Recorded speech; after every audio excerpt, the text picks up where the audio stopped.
नासिनी जय जय काली काल विनाशिनी जय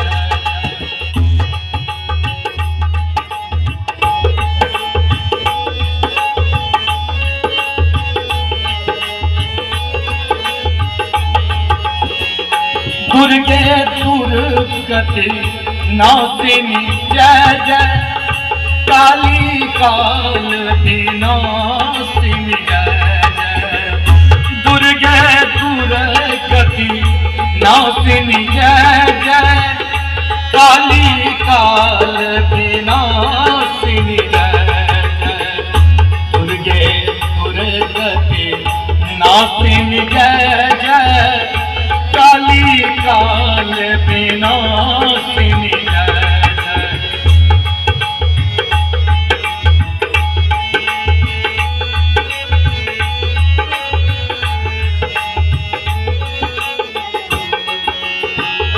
दुर्गे दुर्गति नासिनी जय जय काली काल विनाशिनी जय जय काली काल विनाशिनी जय जय उमा रमा ब्रह्मानी की जय जय तारा रुक्मणी सीता की जय जय उमा रमा ब्रह्मानी की जय जय तारा रुक्मणी सीता की जय जय दुर्गे दुर्गति नासिनी जय जय काली काल विनाशिनी जय जय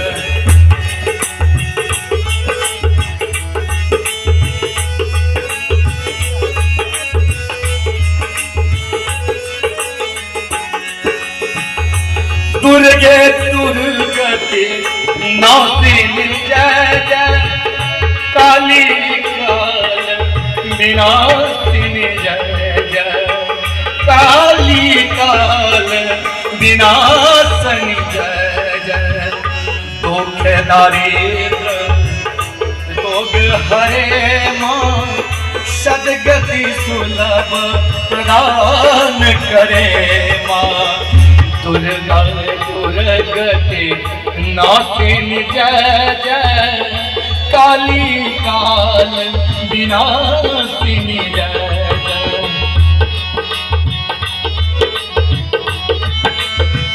जय जय जय काली काल विनाशिनी जय जय काली काल विनाशिनी जय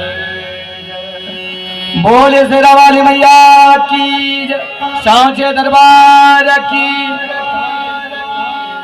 जो लोग अब भी वंचित हैं अपने घर में किसी कारण से विलंब में हैं तो जल्द ही जल्द पधारें क्योंकि ये मौका बार बार नहीं होगा। ये बड़ी कठिन और बड़ी दुर्लभ है,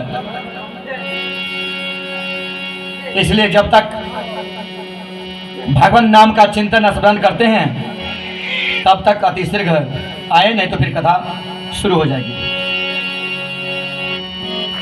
सीता राम सीता राम जय सीता राम जय सीता राम सीता राम सीता राम जय सीता राम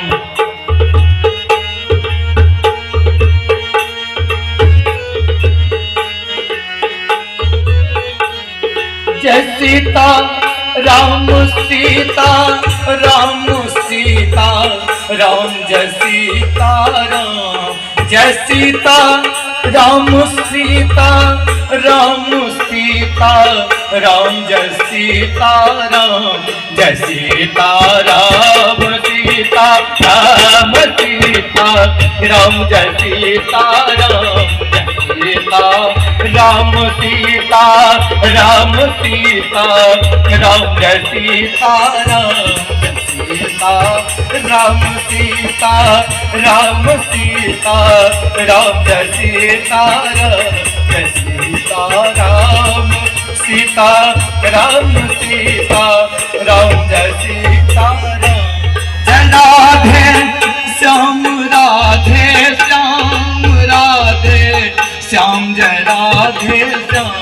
जय राधे श्याम राधे श्याम जय राधे श्याम जय राधे श्याम। जय सीताराम सीताराम सीताराम जय सीताराम। जय सीताराम सीताराम सीताराम जय सीताराम। जय सीताराम सीताराम सीताराम जय सीताराम। जय सीताराम सीताराम सीताराम जय सीताराम। बोले प्रेम से वृंदावन बिहारी लाल की। आइए हम लोग कथा को प्रारंभ करते हैं। कल का जो विषय था कर्म के बारे में, और उससे पहले जो भी चर्चा किए वो आपका भगवान श्री कृष्ण के मुखार बिंदु से निकला हुआ अनमोल रत्न, अनमोल हीरे, जो अर्जुन को, अपने भक्त अर्जुन को उपदेश देते हैं, समझाते हैं। अर्जुन पूछते हैं कि आप बताइए मन को कैसे वश में करें, मन को कैसे दृढ़ करें, स्थिर करें। तो भगवान नारायण के अंशावतार भगवान कृष्ण अर्जुन से विभिन्न प्रकार से समझाते हैं, नाना प्रकार से उदाहरण के साथ समझाते हैं। उसी में से एक छोटा सा अंश कल हम आप लोगों को समझाएं, सिर्फ मन के बारे में। दूसरा जो है वो कर्म के बारे में हम बता रहे थे। कल कर्म की 4 प्रकार बताए, जिसमें से एक प्रकार का जो कर्म है जिसको कहते हैं विकर्म, उसके बारे में सिर्फ बताए, आप लोगों को जिज्ञासा बनाए। कल आइएगा तो 3 प्रकार के कर्म के बारे में बताएंगे। लेकिन देखिए, जब भी कहीं कथा हो तो भगवान ने पर पूरे आयु को जब संपन्न कर लिए, जब जाने लगे,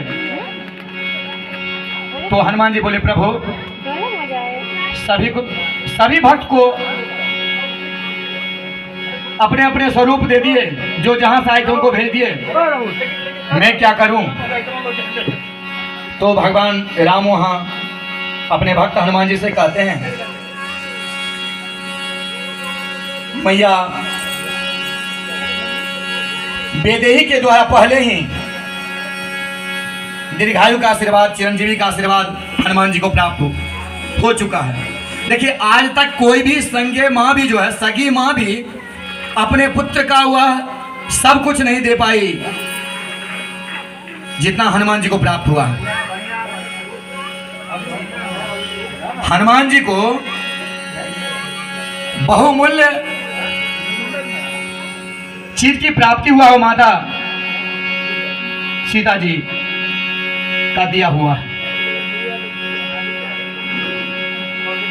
तो फिर राम जी वहां समझाते हैं कि जहां भी भगवत नारायण का, भगवत नाम का, और जहां पर भक्त हो, जहां पर कथा हो, पुराण हो, आध्यात्मिक कार्य हो, अनुष्ठान आदि हो, सभी जगह तुम पहले पहुंचो और कथा का श्रवण करो। तो हनुमान जी कहीं भी अगर विधिवत, शास्त्रीय और वैदिक रीति से कार्य हो तो हनुमान जी पहले पहुंचते हैं और सबसे लास्ट में जाते हैं। तो जब भी कहीं कथा होता है तो हनुमान जी कहीं न कहीं किसी न किसी रूप में वहां विराजमान होते हैं। तो पहला तो श्रोता हो गए हनुमान जी। अब क्या है, कथा कभी निरर्थक नहीं जाता है। जब मैया पार्वती जी को नारद जी के द्वारा ये पता चला, मैया पार्वती जी के गुरु थे नारद जी, कि हमारे भोलेनाथ जो है अजन्मा है, उनका बार बार जन्म नहीं होता है, और मेरा कई बार जन्म जो है हो चुका है। यहाँ तक कि नारद जी कह गए हैं कि भोलेनाथ के जो गले में मुंडी की माला है वो सारे आपकी जितने योनि हुआ, जितने बार आप जन्म लिए हैं, मनुष्य रूप में, कुमारी रूप में, कन्या रूप में, और जब भी शिव के साथ आपका विवाह हुआ, शिव के साथ आप रहे, और अंत में जब आपकी मृत्यु हो जाती थी तो आपका सिर काट करके और भोलेनाथ जो है अपने गले में सजाते हैं। तो उन्हें आश्चर्य लगा, पर बाबा से कहे, बाबा ऐसा उपाय कीजिए आप जैसे हम भी अमर हो जाएं। बार बार पूछती थी, भोलेनाथ प्रसन्नचित्त थे, बोले ठीक है। तो अभी जो आप लोग अमरनाथ यात्रा के बारे में जानते हैं, सुनते हैं, टीवी पर देखते हैं या गए भी होंगे, उसी जगह पर बाबा भोलेनाथ मैया पार्वती जी से अमर कथा श्रवण करवाते हैं। लेकिन मैया वहीं बीच में ही सो जाती हैं, कथा श्रवण नहीं कर पाती हैं, जिसके कारण अमरता प्राप्त नहीं होता है। वहाँ पर सुखदेव जी जो हैं, सुखदेव जी कौन थे? वेदव्यास जी के पुत्र थे। वेदव्यास जी कौन थे? वेदव्यास जी पराशर का पुत्र थे। पराशर कौन थे? वशिष्ठ के पुत्र थे। वशिष्ठ कौन थे? तो वो ब्रह्मा जी के पुत्र थे। तो सुखदेव जी जो हैं, उनकी योनि तोते का होता है, और वो अपने माता के गर्भ से निकला हुआ अंडा के अंदर में रहते हैं। और एक पत्थर के नीचे बीच का जो मध्य भाग जो खाली होता है, वहीं पर वो अंडा पड़ा रहता है। बाबा इधर जैसे ही कथा मैया पार्वती जी से सुनाने के लिए अग्रसर होते हैं, तो अपना त्रिनेत्र जो खोलते हैं, पूरे जंगल में यत्र तत्र आग की लपट छा जाती है। सारे जीव जंतु वहां से भाग जाते हैं। जब बाबा को ये पता पूर्ण रूपेण अस्वस्थ हो जाते हैं कि यहाँ पर अब कोई सुनने वाला नहीं है पार्वती के सिवा, तो वो कथा कहते हैं। लेकिन उस कथा में ऐसा एनर्जी था, वाइब्रेशन था, जिसके कारण वह तोता का जो अंडा था तुरंत फूट जाता है, बेशक बन जाता है। और उसके बाद जिधर से कथा का आवाज आ रहा है, एनर्जी आ रहा है, वाइब्रेशन आ रहा है, वह कथा इतने मार्मिक है, आनंदमय है, सुनने के लिए दौड़ पड़ते हैं। वहाँ पे जाते हैं तो देखते हैं एक पीपल का पेड़ है, उसी पर में बैठ जाते हैं। कहीं कहीं चर्चा बर के पेड़ का भी होता है, बट वृक्ष का भी।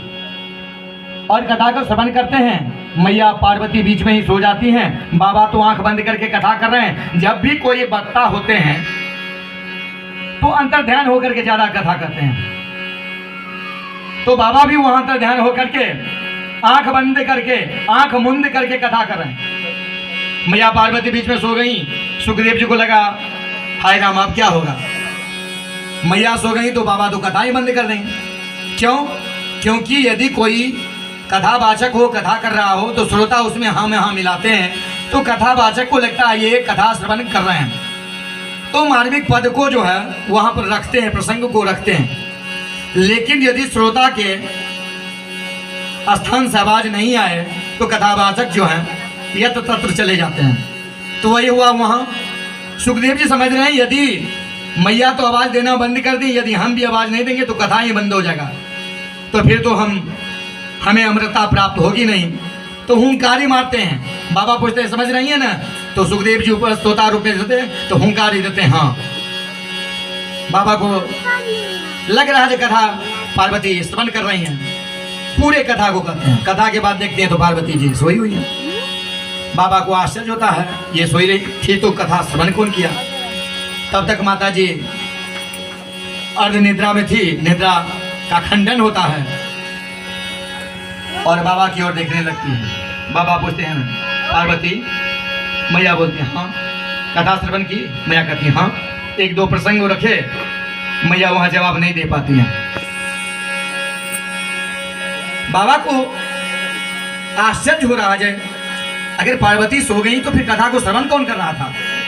तो पेड़ के ऊपर में जैसे ही देखते हैं, दृष्टि डालते हैं, तो देखते हैं वही तोता रूपी सुखदेव जी। सुखदेव जी बाद में हुए, पहले तो तोता रूप में ही थे। और कोई आते हैं कहीं भी, उनको जो है उनकी रक्षा नहीं हो पाती है, तो डर के मारे क्या करते हैं, चूंकि उनको योग विद्या तो मिल ही गया था बाबा के मुख से जो श्रवण किए थे, तो योग विद्या के बल पर वेदव्यास जी की पत्नी जो थी सूर्य भगवान को अर्घ्य दे रही थी, तो योग बल पर में जो है शरीर को पीछे छोड़ दिए और 8वां रूप में वेदव्यास जी की पत्नी के मुख में प्रवेश कर गए। 1 2 3 4 5 6 7 8 9 मास में 10 मास में बच्चे का जन्म होता है, 9 और 10। लेकिन यहाँ 1 2 नहीं, 12 वर्ष तक अपने माता के गर्भ में हो रहे, बाहर नहीं निकल रहे थे। एक दिन वेदव्यास जी आके बोले, पुत्र बाहर निकलो। तो सुखदेव जी कहते हैं नहीं, बाहर नहीं निकलेंगे। बोले क्यों? बोले यह पृथ्वी जो है इस लोक में जैसे आएंगे तो ये माया से विभूषित है। तुम वैष्णवी शक्ति अनंत वीर्या विषय स्वबीजम परमासि माया सम्मोहितम देवी समस्त में पर तुम वे प्रसन्नाम भूमो हेतु। वो कह रहे हैं मैया, पूरे संसार को अपने योग माया से आप विभूषित किए हुए हैं, बस में किए हुए हैं। और वास्तविकता भी यही है। हमारे दर्शन में ये लिखा हुआ है, दर्शन ये कह रहा है कि माया का मतलब होता क्या है। माया का एक अर्थ से समझिए, शाब्दिक अर्थ जो है, ऐसे विभिन्न प्रकार है माया का। जैसे कल विभिन्न प्रकार बता रहे थे आनंद का, उसी तरह माया का भी विभिन्न प्रकार है। लेकिन शाब्दिक अर्थ जो है, माया का मतलब स्त्री नारी को कहा गया है, और वो किसका स्वरूप है? माता जी का। तो कहीं न कहीं माता जी है पूरे पृथ्वी को, पूरे संसार को बसीभूत किए हुए हैं योग माया से। तो अब क्या हुआ, माया के बारे में सुखदेव जी को पता चल गया। तो वेदव्यास जी से कहते हैं नहीं, हम जैसे ही बाहर आएंगे तो पृथ्वी की माया मेरे ऊपर जो है, जगत की माया हावी हो जाएगा और हमारे सारे क्रियाकलाप समाप्त हो जाएंगे। क्यों? ऋग्वेद का एक मंत्र है, जन्मना जायते सर्वे शूद्र। जन्म लेते ही सारे शूद्र ही हैं। और भगवान क्या है? भगवान क्या है? तो कहते हैं रसे बेही ब्रह्म स्वरूपा। और रस है वो आनंद है, इसलिए हम लोग कहते हैं ना, नंद के घर आनंद भयो जय के नहीं आला, वो आनंद। अब वहां पे क्या हुआ, वेदव्यास जी उनकी पत्नी के घर में जो सुखदेव जी थे उनसे बोले तो क्या उपाय है? तो पुत्र कह रहे हैं माता के गर्भ से आवाज देते हुए, क्या बोले? ये योग माया मेरे ऊपर हावी नहीं हो, ऐसा कोई यदि उपाय आपके पास हो तभी हम माता के गर्भ से बाहर आएंगे, नहीं तो हम फिर नहीं आएंगे। तो वेदव्यास जी वहां पर में एक तरह से समझिए साधना किए, तपस्या किए, उनके पास जो मंत्र था उस मंत्र को सिद्ध किए। देखिए मंत्र में बड़ी शक्ति होती है, देखने में सिर्फ छोटा होता है। हमारे उपनिषद में मंत्र के बारे कहते हैं और वेद में भी कहा गया है, दैवाधीनम जगत सर्वम मंत्राधीना च देवता तस मंत्रा ब्राह्मणस्य अधीना तस्मात् ब्राह्मण देवता। कल्पना नहीं किया जा सकता है, लेकिन अब क्या है, इनका विभिन्न स्वरूप है। स्वरूप मतलब क्या और क्यों उनका जरूरत है, तो आपको पहले ही बताया। कहते हैं एक शस्त्र होता है, एक शास्त्र होता है। शस्त्र द्वारा दुष्टों को बस में करते हैं और शास्त्र द्वारा जो है वो मूर्खों को बस में करते हैं। लेकिन कुछ ऐसे मूर्ख होते हैं जिनको आप बस में नहीं कर सकते हैं। इसके लिए बहुत सुंदर सा पद क्या है, कैसे बस में नहीं कर सकते हैं।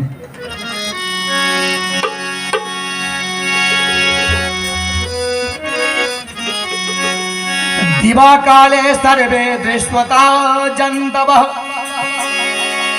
उल्लुकानां च दिवा न दृश्यते। दिन में सारे जीव जंतु को दिखाई देता है, मनुष्य तो श्रेष्ठ है, लेकिन दिन में उल्लू को दिखाई नहीं देता है। तो बताइए क्या सूरज का दोष है वहां या दिन का दोष है? अब देखिए, वृक्षाणाम यदा पतन्ते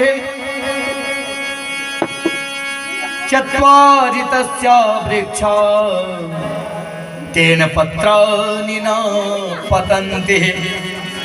बसंत ऋतु में पेड़ के सारे पत्ते झड़ जाते हैं, लेकिन 4 पेड़ ऐसा होता है जिसका पत्ता नहीं झड़ता। उसमें बसंत ऋतु का क्या दोष? आप लोग 1-2 तो जानते ही होंगे। तो ठीक उसी प्रकार जो है, यदि अज्ञानी हो, मोड़ हो, मूड हो, बार बार समझाने पर भी वो नहीं समझता हो, तो आप उसे नहीं समझा सकते हैं। रिकॉर्डिंग कर रहे हैं। कहते हैं एक बार गलती करके जो सुधर जाए उसको क्या कहते हैं? उसको विद्वान कहते हैं। 2 बार गलती करके सुधर जाए तो उसको क्या कहते हैं? उसको ज्ञानी कहते हैं। 3 बार यदि गलती करके सुधर जाए तो क्या कहते हैं? बुद्धिमान कहते हैं। और जब उसके बाद भी यदि गलती करे तो उसे मूढ़ कहा जाता है। इसके बारे में हमारे शास्त्र कहते हैं। तो उन्हें नहीं समझाया जा सकता। कैसे नहीं समझाया जाता है?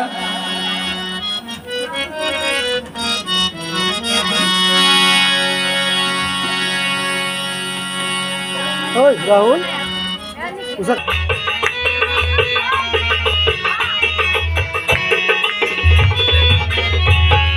धीरे बहो मैया, धीरे बहो, धीरे बहो मैया, धीरे बहो।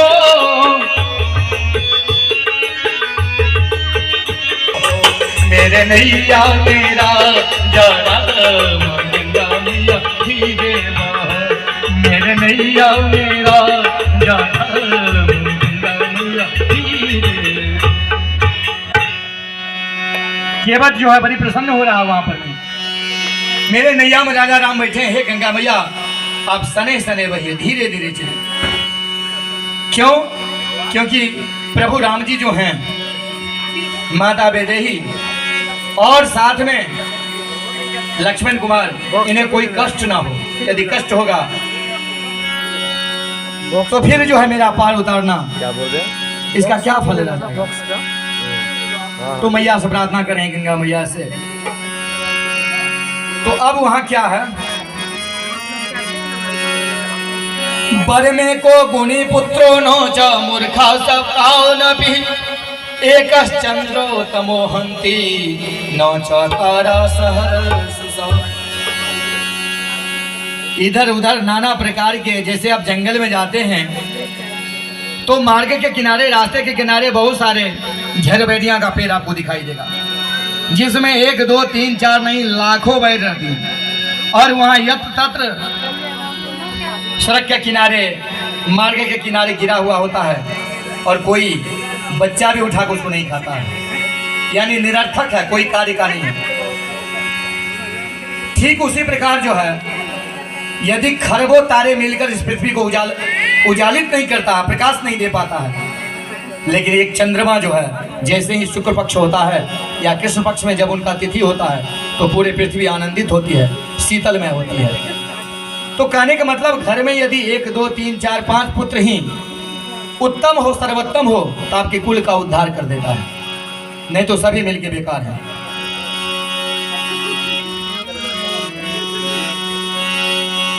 नहीं चाहिए दिल दुखाना किसी का, नहीं चाहिए दिल दुखाना किसी का।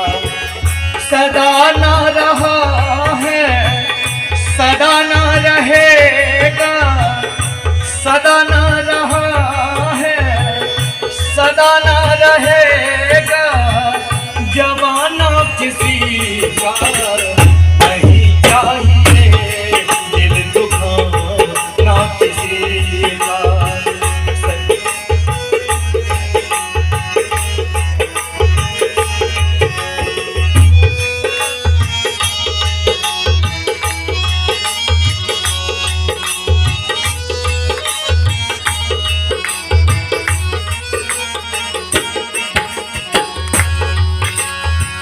कह रहे किसी का दिल नहीं दुखाना चाहिए।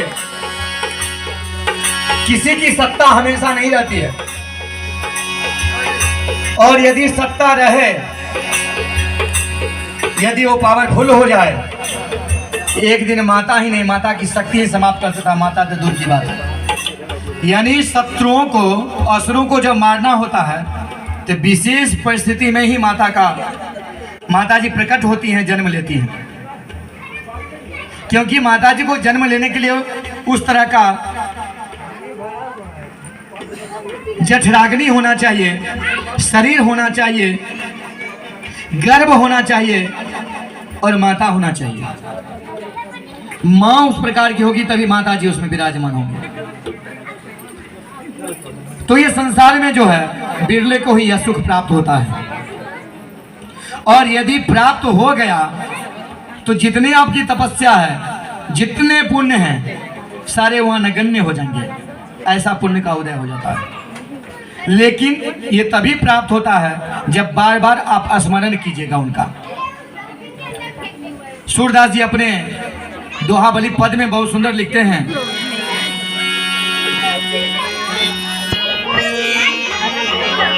जो मोही राम लागते मीठे, जो मोही राम लागते मीठे, खड रस नव रस हो जाते सब फीके, खड रस नव रस हो जाते सब फीके, जो मोही राम लागते मीठे। यानी राम जी यदि मीठा लगने लगे, राम जी से यदि प्रेम हो जाए तो सारे रस जो है एक साइड होगा। रस का मतलब समझते हैं? 6 प्रकार का रस कहाँ पर मिलता है? 6 प्रकार का रस का आनंद आप कहाँ लेते हैं? तो जिह्वा से, खड रस। और 9 रस जो है वो कहाँ मिलता है? श्रृंगार आदि रस के बारे में आप सब जानते हैं। उसके बाद जो रस है, ये सारे रस, जितने भी रस हैं वो भगवान के नाम से सब साइड हो जाते हैं। लेकिन इसके लिए आपको भक्ति करना पड़ेगा। भक्ति यदि नहीं करेंगे तो फिर आपको ये सारे आनंद प्राप्त नहीं होंगे। और हमारे सारे भक्ति करने वाले जानते हैं हम और आप किस क्षेत्र की मूली हैं? भक्त कौन है? भक्त शिरोमणि हनुमान जी को कहा गया है। भक्त जो है हरिश्चंद्र को कहा गया है। अब भक्त शिरोमणि हनुमान जी को कैसे कहते हैं? आइए भजन के माध्यम में सुंदर प्यारा सा भजन सुने। जब भक्त नहीं होते भगवान कहाँ होता, जब भक्त नहीं होते भगवान कहाँ होता,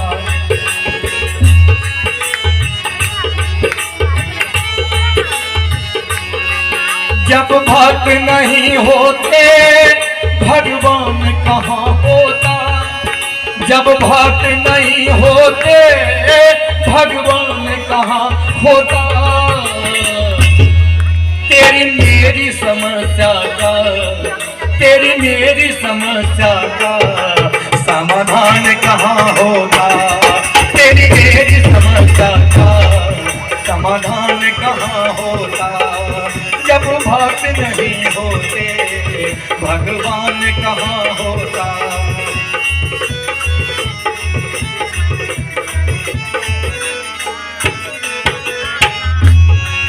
और भक्त यहाँ भक्त हुए लाखों और भक्ति भी करते हैं।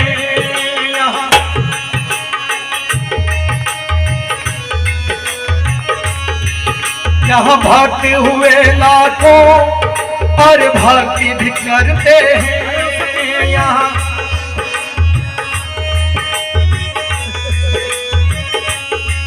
और भक्ति भी करते हैं, और भक्ति भी करते हैं, और भक्ति भी करते हैं, और भक्ति भी करते हैं। लेकिन कितनों भी भक्ति कर ले, कौन भक्त श्रेष्ठ है? पर हनुमान जैसा, पर हनुमान जैसा सब भक्त कहाँ होता। पर हनुमान जैसा सब भक्त कहाँ होता। जब भक्त नहीं होते भगवान कहाँ होता। जब भक्त नहीं होते भगवान कहाँ होता। तेरी मेरी समस्या का, तेरी मेरी समस्या का समाधान कहाँ होगा, तेरी मेरी समस्या का समाधान कहाँ होगा। ये तो भक्त की बात थी। अब आइए दान की बात। सर्वोपरि दान किसे कहा गया? यहाँ दानी हुए लाखों और दान भी देते हैं।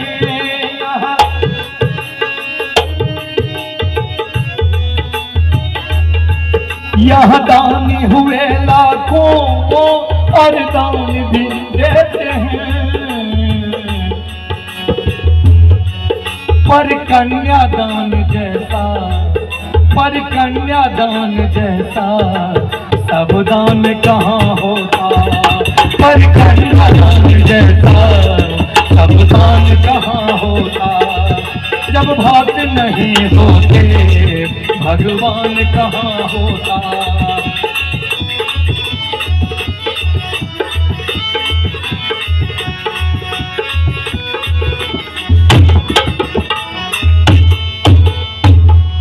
अब देखिए, भगवान बंधन में बंधे होते हैं। किनका बंधन में? तो भक्त के बंधन में। कैसे? भगवान कहते हैं, बांध लेते भक्त मुझको प्रेम की जंजीर में, इसीलिए तो बार बार होता मेरा अवतार है। भाव का भूखा हूँ मैं, बस भाव ही बस सार है। कहते हैं भक्त बांध लेते हैं, इसलिए तो अवतार लेना पड़ता है। कि यदि भक्त नहीं तो भगवान की कल्पना आप नहीं कर सकते हैं। भगवान आते हैं इस पृथ्वी पर भक्त के चलते। क्योंकि भक्त के कारण भगवान अवतार लेते हैं और भगवान के कारण भक्त आते हैं। एक दोनों का बड़ा प्रेमात्मक संबंध है, आनंदमय संबंध है। और भक्त के शिरोमणि हनुमान जी को कहा गया है, देखिए दान जो देते हैं आप लोग, ये सारे दान एक काम कीजिए ना, का जो फल है, इसी का जग दीजिए, ही घुसा देंगे तो इसमें हो जाएगा। फल है छोड़ दीजिए। वह दान इहलौकिक और परलौकिक दोनों होता है। इस लोक में भी प्राप्त होता है उसका फल, और मरने को उपरांत भी फल प्राप्त होता है। लेकिन कन्यादान को श्रेष्ठ दान माना गया। क्यों? क्योंकि ये एक कुल को उद्धार नहीं करती है, ये दो कुल को उद्धार करती है। लेकिन कैसे उद्धार करेगी? हमारे सत्यनारायण व्रत की कथा जो है, उस कथा में 5वें अध्याय में ये आता है कि बनिए की पुत्री जो थी, जब कथा श्रवण करने के लिए एक पड़ोसी के यहाँ जाती हैं, मध्य रात्रि में लौट के आती हैं तो माता डांटती हैं। क्यों? क्योंकि कह रही हैं बिना बताए तुम कहाँ गई थी। और मन में तरह तरह के शंकाएं करती हुई डांटती हैं, फटकारती हैं। तो पुत्री रोने लगती है और कहती है ऐसे से कथा श्रवण करने के लिए गई थी। क्योंकि पहले समय में संध्या काल में कथा होता था, कथा समाप्त होते होते रात्रि हो जाता था, तो लोग मध्य रात्रि में घर आते थे। देखिए पहले समय में माताएं कंसस रहती थी अपने बच्चे के प्रति, आजकल इसका कमी हो गया है। लेकिन यह आपकी कमी जो है हमारे समाज में, इसका बहुत बड़ा योगदान है समाज के लिए। इस फल का प्रभाव पड़ता है समाज में। यदि आप सोचते हैं कि मेरी बहू अच्छी आई तो बहू की उनको बढ़िया बनाना पड़ेगा, ज्ञानी बनाना पड़ेगा, गुणी बनाना पड़ेगा, वही कहीं बहू बन के जाएंगे तो उस घर को उद्धार करेगी। इसलिए कहा गया दो कुल को उद्धार करती है। तो कन्यादान को महादान कहा गया। लेकिन देखिए यहाँ बहुत सारे लोग मित्रता करते हैं, लेकिन श्रेष्ठ मित्र किनका कहा गया है? तो भजन में ही छुपा हुआ है। यह मित्र हुए लाखों और मित्रता करते हैं। यह मित्र हुए लाखों और मित्रता करते हैं। यह मित्र हुए लाखों और मित्रता करते हैं, और मित्रता करते हैं, और मित्रता करते हैं, और मित्रता करते हैं, और मित्रता करते हैं। लेकिन श्रेष्ठ मित्र कौन है? पर कृष्ण सुदामा सा, पर कृष्ण सुदामा सा सब मित्र कहाँ होता। पर कृष्ण सुदामा सा सब मित्र कहाँ होता। जब भक्त नहीं होते भगवान कहाँ होता।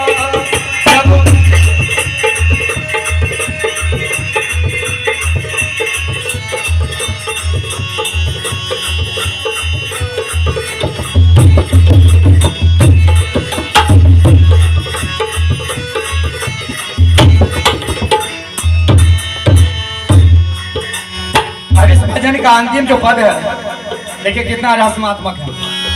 उस पद में ये कहते हैं यहाँ तो बहुत सारे सत्यवादी हुए पृथ्वी पर, लेकिन ऐसा ऐसा सत्यवादी पूछिए मत। सत्य की रक्षा के लिए उसका सत्य डिगे नहीं, खाली सत्य पर चर्चा चले। कौन कौन से ऐसे भक्त हुए जो अपने सत्य के लिए जो है सब कुछ न्यौछावर कर दिए हैं, तो कई दिन तक कथा होती रह जाएगा। लेकिन भजन का जो बोल है उसमें जितने भी सत्यवादी हैं उनमें किनका स्थान श्रेष्ठ है, तो भजन में ही छुपा हुआ है। सत्यवादी हुए लाखों और सत्य भी कहते हैं। सत्यवादी हुए लाखों और सत्य भी कहते हैं, और सत्य भी कहते हैं, और सत्य भी कहते हैं, और सत्य भी कहते हैं, और सत्य भी कहते हैं। पर हरिश्चंद्र जैसा, पर हरिश्चंद्र जैसा सत्यवादी कहाँ होता। पर हरिश्चंद्र जैसा सत्यवादी कहाँ होता।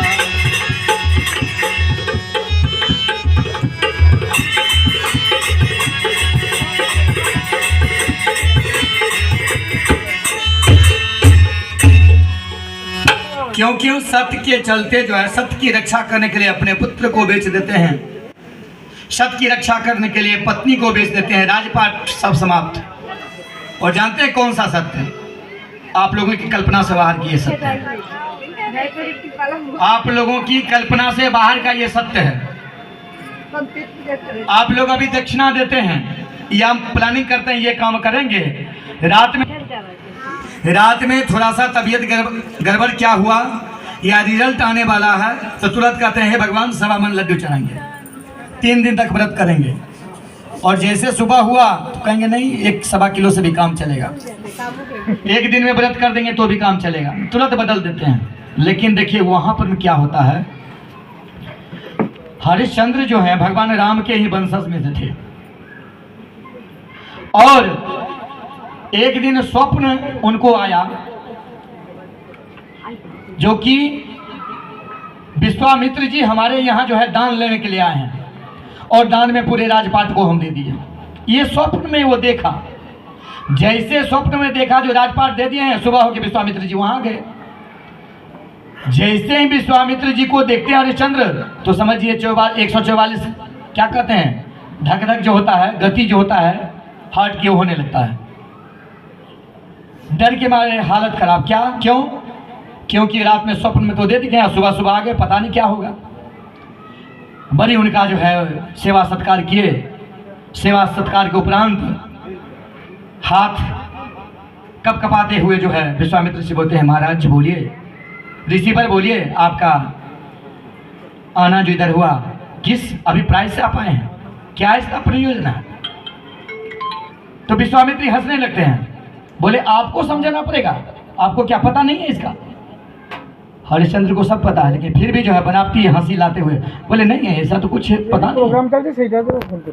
तो विश्वामित्र जी कहते हैं अच्छा रात वाला स्वप्न भी तुम भूल गया क्या? हरिश्चंद्र जी कहते हैं कौन सा स्वप्न? बोले ये भूल गया इतना जल्दी, रात में स्वप्न देखा सुबह ही तुम भूल गए। जो स्वप्न तुमको आया था वही स्वप्न हमको भी आया था।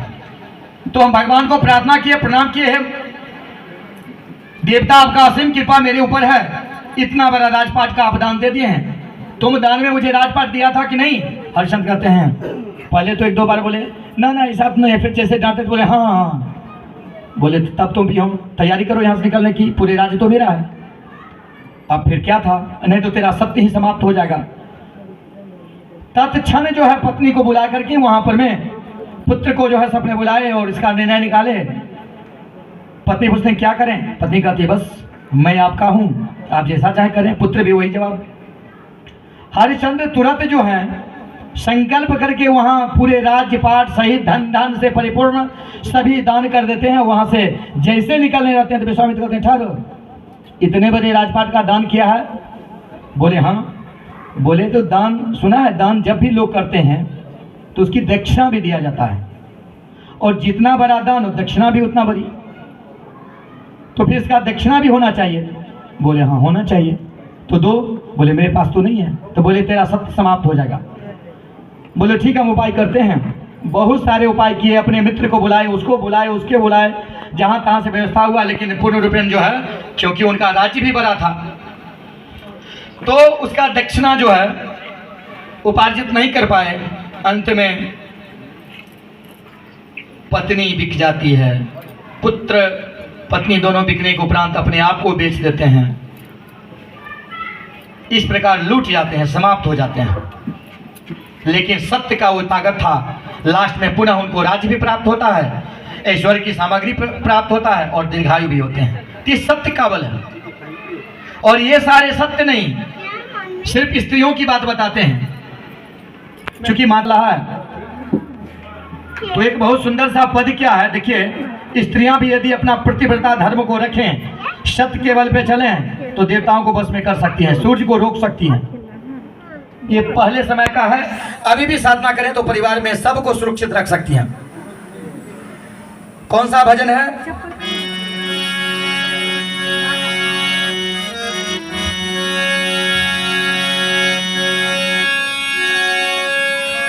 सतनारी की सत है महान रे, जिसे हार गए भगवान रे, जिसे हार गए भगवान।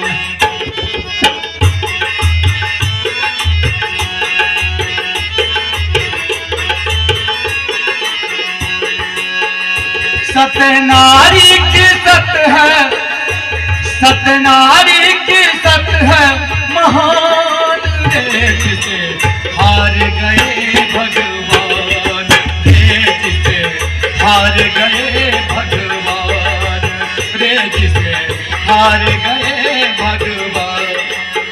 कैसे भगवान हार जाते हैं? कहाँ की प्रसंग है? तो ये सती अनसुईया की प्रसंग है। कैसे प्रसंग है?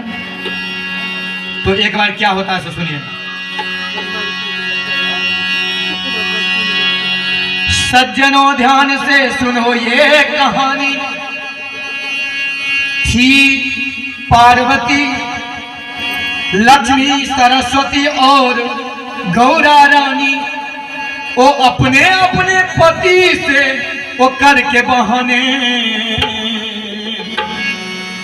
बंठन के चले तीनों सती मिल के नहाने, बंठन के चले तीनों सती मिल के नहाने, बंठन के चले तीनों सती मिल के नहाने।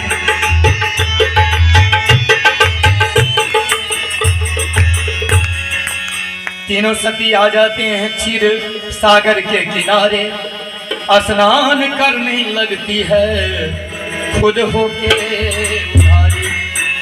अब क्या हुआ, क्षीर सागर के किनारे मैया पार्वती, मैया लक्ष्मी और सरस्वती जी आ जाती हैं और वहां जाकर के स्नान करने लगती हैं। क्या हुआ, उसी वक्त जो है नारद जी आ जाते हैं। वही मार्ग से जा रहे हैं, तीनों सती को जैसे स्नान करते हुए देखते हैं तो शर्म के मारे जो है झुक जाते हैं, लेकिन फिर अपने आप को संभालते हुए ऐसा व्यंग्यात्मक शब्द का प्रयोग करते हैं, जो कल ही बताए थे व्यंग्यात्मक शब्द क्या होता है। जो तीनों सती को गोली के समान जो है, बर्छी के समान उनको हृदय में लगा। कैसे, वो सुनिए।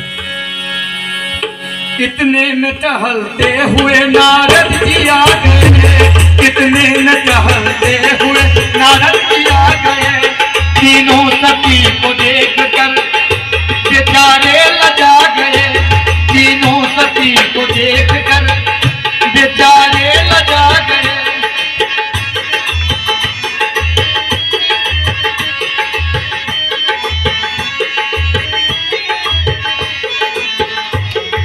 अब देखिए नारद जी क्या कर रहे हैं तीनों सती से। एक बात तो सुनो हमारी, सती अनसुईया की सत की धूल हो। वो कहती हैं माता आप इथला रही हैं, बल खा रही हैं, लेकिन पृथ्वी लोक में एक मैया सत्यवती हैं और वहां पर में और किनका है उस प्रकार का जो है पद और मार्मिक शब्द का वहां पर में प्रयोग किया गया है।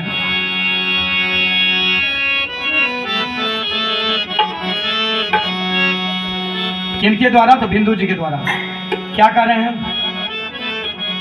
हरि हर दोनों ही एक हैं, हरि हर दोनों ही एक हैं, न ओ कम है न ये कम है। हरि हर दोनों ही एक हैं, न ये कम है न ओ कम है।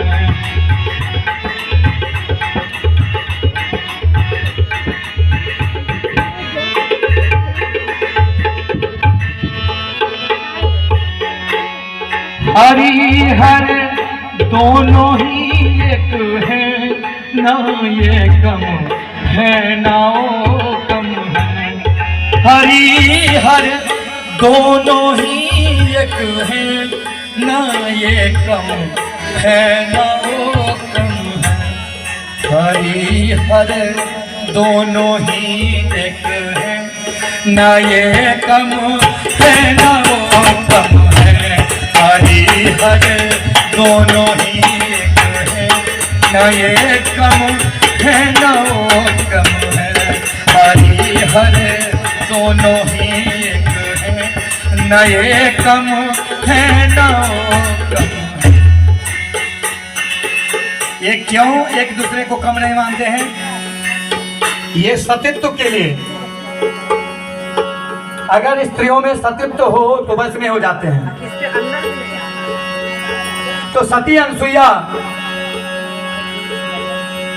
के बारे में जैसे ही नारद जी वहां बताए तो तीनों सती को दिल में ऐसे बात चुभी कि नारद मुनि से सुनकर जहर भरी बोली। तीनों सती के दिल में जैसे लगी गोली। तीनों अपने अपने धाम आते हैं और अपने अपने पति को बार बार मनाते हैं। अपने अपने पति को मनाते हैं। सरस्वती मैया जो हैं ब्रह्मा जी से, मैया पार्वती शिव से और लक्ष्मी जो है नारायण से। अब क्या है, तीनों सती जब बार बार आग्रह कर रही हैं तो लाचार हो जाते हैं और सती अनसुईया के घर जाने के लिए वो तैयार हो जाते हैं। तो आप कैसे जाएं परीक्षा लेने के लिए सत्य का? तो क्या होता है, साधु के रूप धर के चले तीनों देवता। साधु के रूप धर के चले तीनों देवता। साधु के रूप धर के चले तीनों देवता। अपने अपने कमंड बालुओं से भर लिया। अपने अपने कमंड बालुओं से भर लिया। जा पहुंचे तीनों अनसुईया के द्वारे। भूखे हैं कई रोज से ये कह के पुकारे।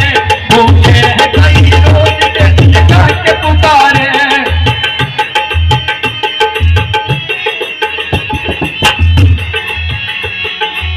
जैसे अनसुईया साधु की पुकार को सुनती है दौड़ी हुई चली आती है और कहती है बाबा, बोले क्या चाहिए? तो बाबा कहते हैं मैया कई दिन के भूखे हैं, आप भोजन तो कराओ। तो मैया कहती हैं आसन लगाओ बाबा भोजन कराऊंगी।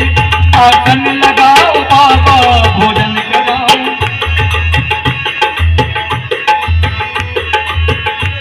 खाने की जो इच्छा है बोलो खिलाऊंगी।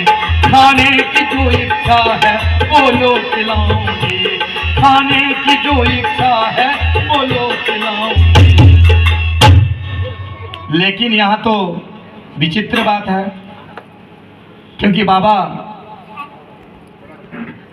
और ब्रह्मा जी हमारे नारायण तीनों तो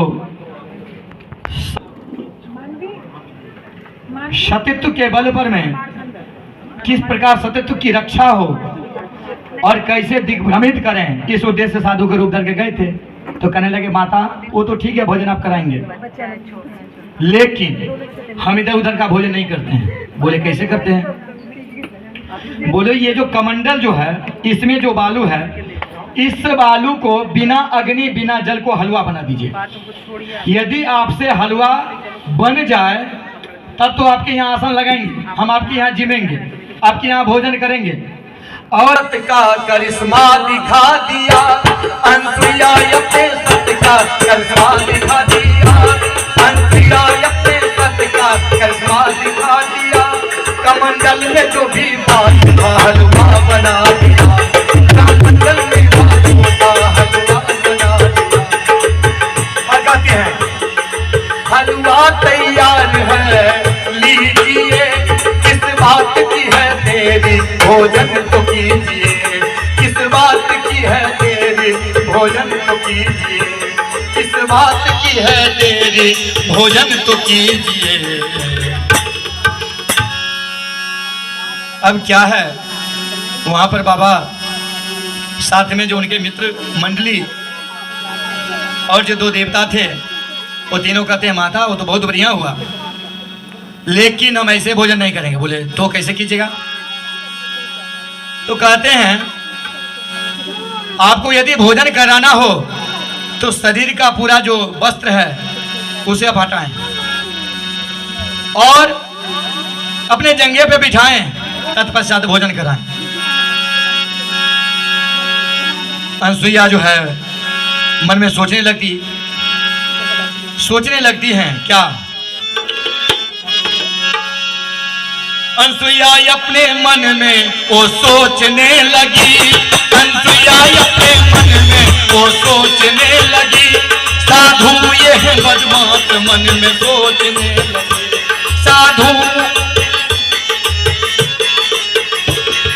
साधु ये है बदमाश मन में सोचने लगी। लेकिन क्या होता है, ईश्वर पे धरी ध्यान तो मिली उनको खबर,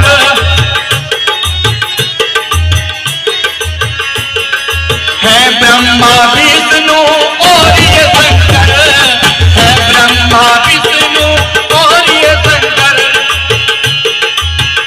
तेरा छलने आया तेरा गुमान है जिसे हार गए भगवान, रे जिसे हार गए भगवान, हार गए भगवान। अब उनको पता चल गया सतित्व का बल पर में ये कोई और नहीं है, त्रिदेव है। फिर क्या था, अपने सतित्व से प्रार्थना किए, सतित्व के बल पर, सत्य के बल पर क्या करती है अनसुईया? अनसुईया अपने सत्य का करिश्मा दिखा दिया, अनसुईया अपने सत्य का तीनों साधु को बालक बना दिया।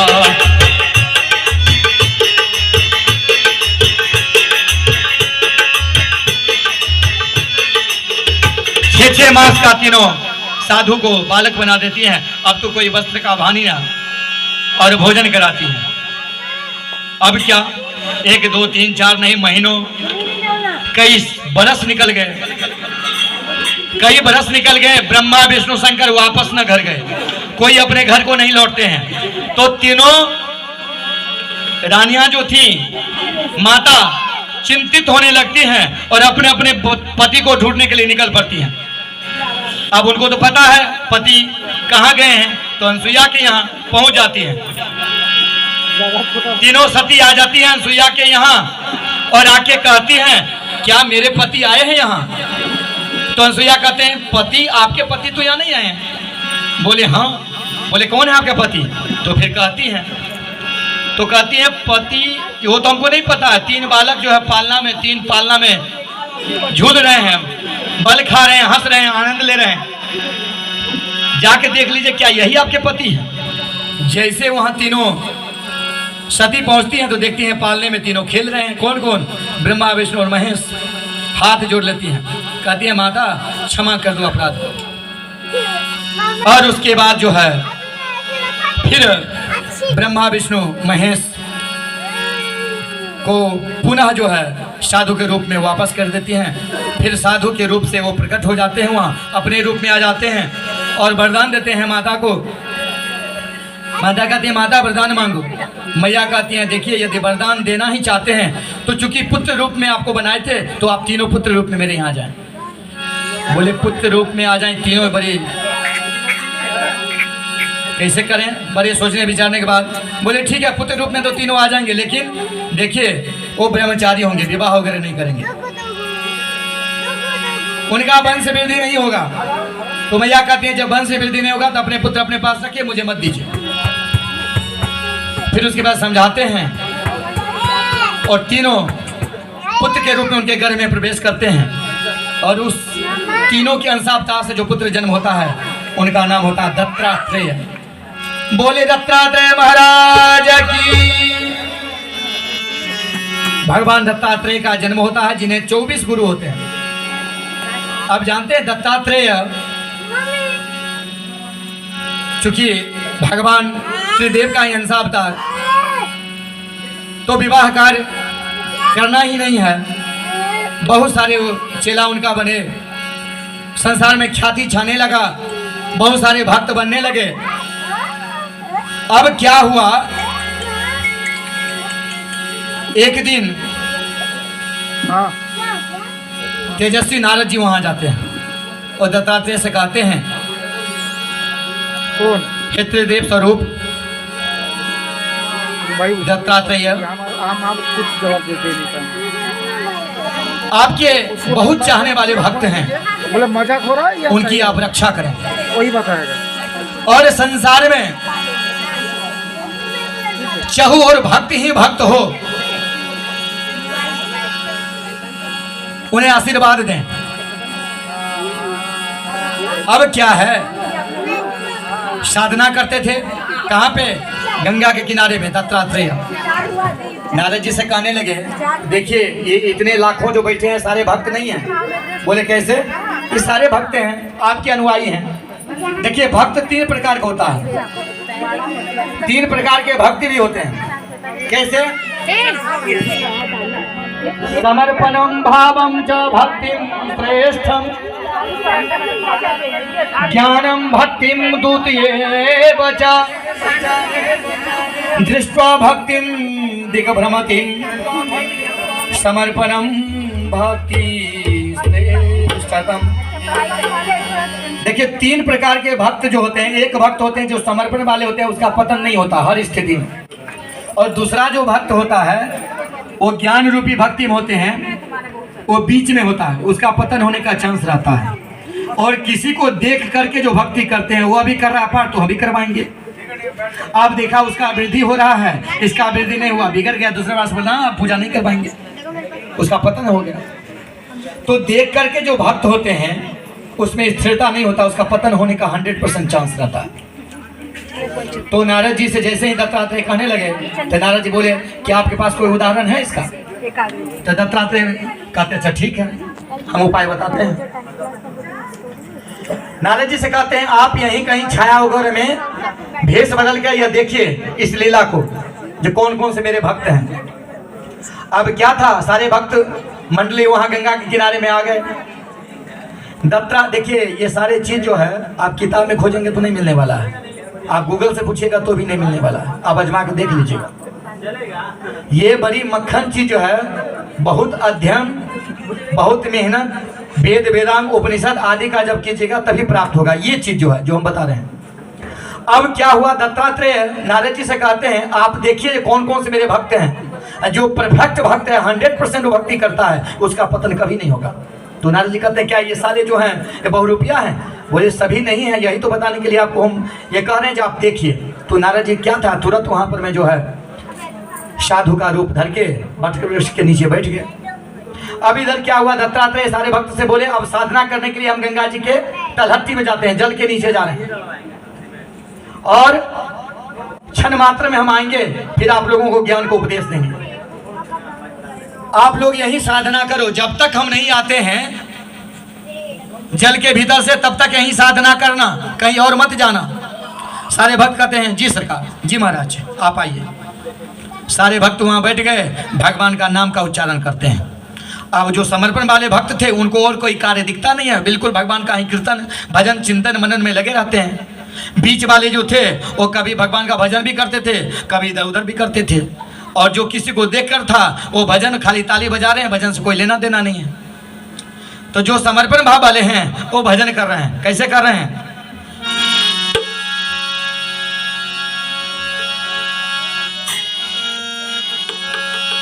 श्री कृष्ण गोविंद हरे मुरारे, हे नाथ नारायण वासुदेव। श्री कृष्ण गोविंद हरे मुरारे, हे नाथ नारायण वासुदेव।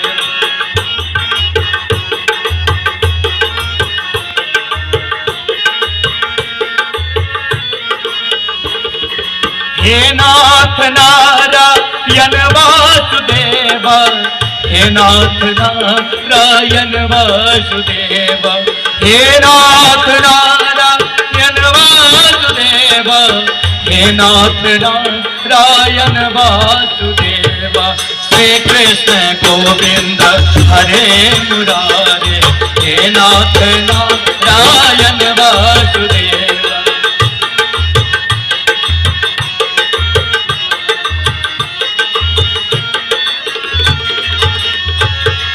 एक मातु स्वामी सखा हमारे, एक मातु स्वामी सखा हमारे, हे नाथ नारायण वासुदेव, हे नाथ नारायण वासुदेव।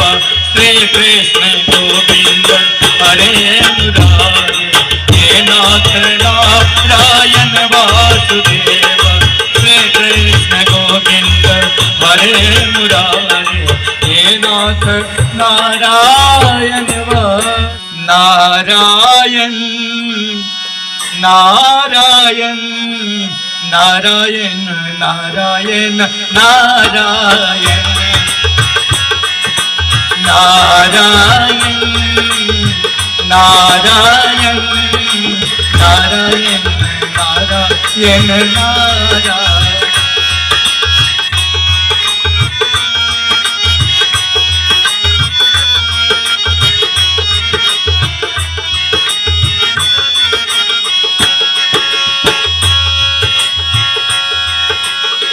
नारायण नारायण नारायण नारायण नारायण नारायण। लक्ष्मी नारायण नारायण नारायण नारायण नारायण। हो नारायण नारायण नारायण नारायण। बहुत कम कथा देखिएगा, जहाँ एक झाल है और एक नाल है उस पर कथा हो रहा है, हारमोनियम के बल पर में तीनों का जो है। हमारे बीच नाल वादक में मानदेश्वर जी हैं और झाल पर अमन बजा रहा है, कई प्रोग्राम में थे साथ। अब आइए एक सुंदर सा भजन माता जी का सुनाते हैं, किस प्रकार जो मेरा लिखा हुआ है।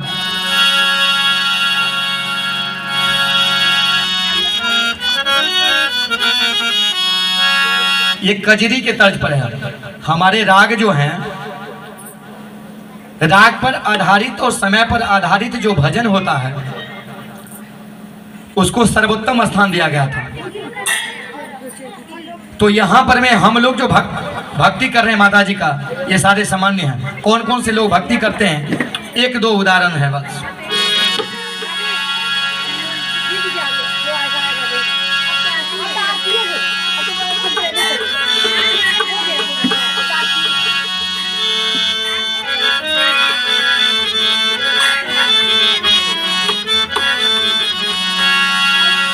आ आ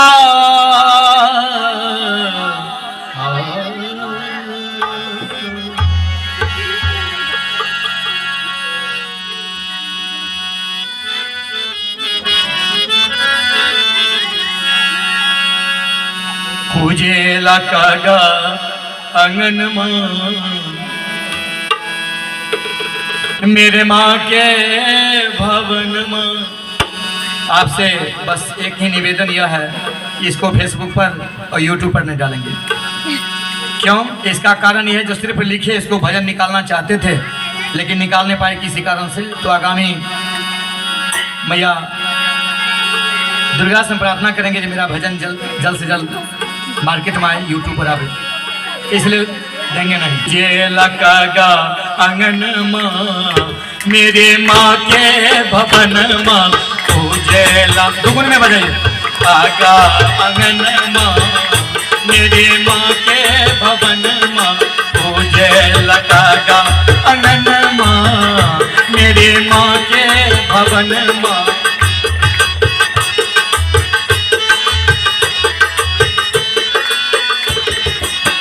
माँ के भवन माँ हो, माँ के भवन माँ, माँ के भवन माँ हो, माँ के भवन माँ।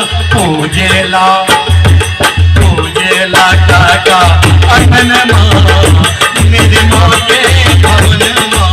पूजेला काका अंगन माँ मेरी माँ के भवन माँ।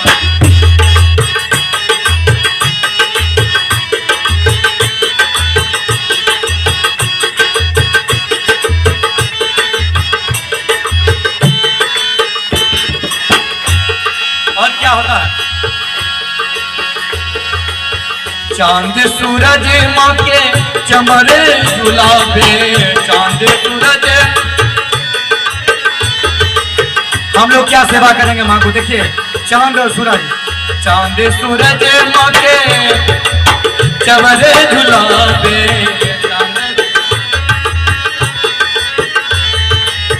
नारद सारद ध्यान लगावे, नारद सारद ध्यान लगावे।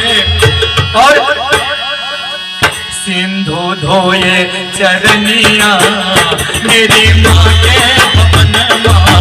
सिंधु धोए चरनिया मेरे माँ के भवन माँ। पूजे लगागा अंगन माँ मेरी माँ के भवन माँ। मुझे लगागा अंगन माँ मेरी माँ के भवन माँ।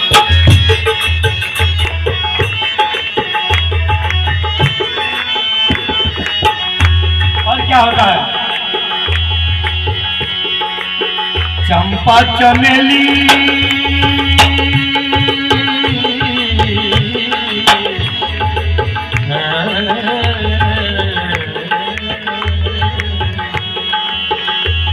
चंपा और चमेली।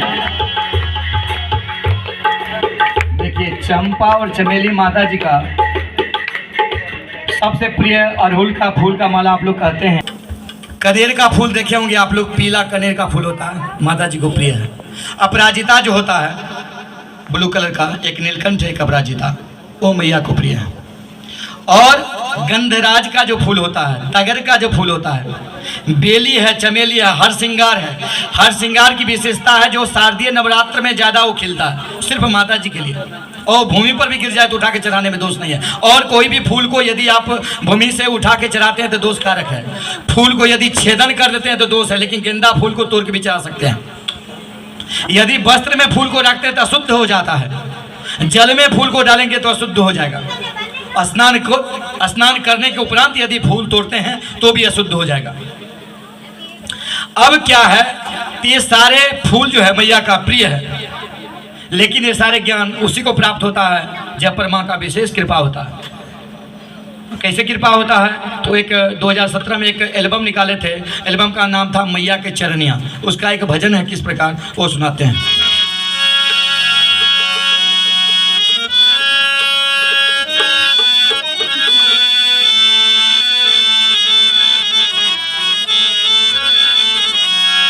मैया के दर पे ओहे जाला जेके मैया बुला बेली। मैया के दर पे ओहे जाला जेके मैया बुला बेली।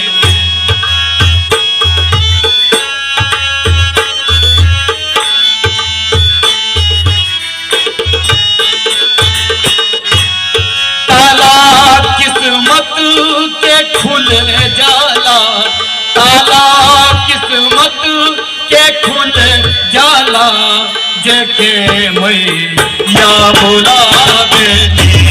मैया के दर पे ओहे जाला जेके मैया बुला बेली।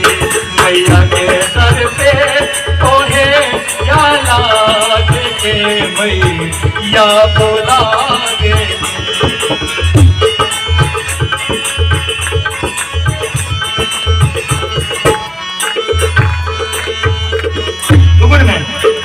ऊंचे पहाड़ वाली महिमा बात निराली, ऊंचे पहाड़ों वाली महिमा बात निराली। दया करेली मैया भरेली झोली खाली, दया करेली मैया भरेली झोली खाली। झोली खाली भरेली हो, झोली खाली भरेली हो जेके मैया बुला बेली।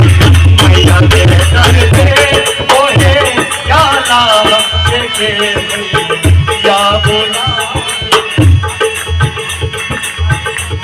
मैया के दर पे ओहे जाला जेके मैया बुला बेली।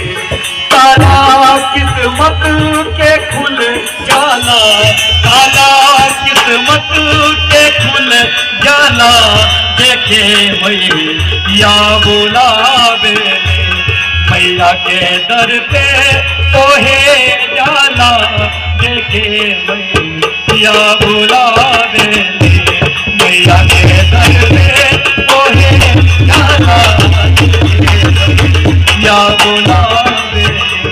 मैया के दर पे ओहे जाला जेके मैया बुला बेली। जेके मैया बुला बेली। अब आप लोग खड़े हो जाएंगे, आरती हम लोग करेंगे।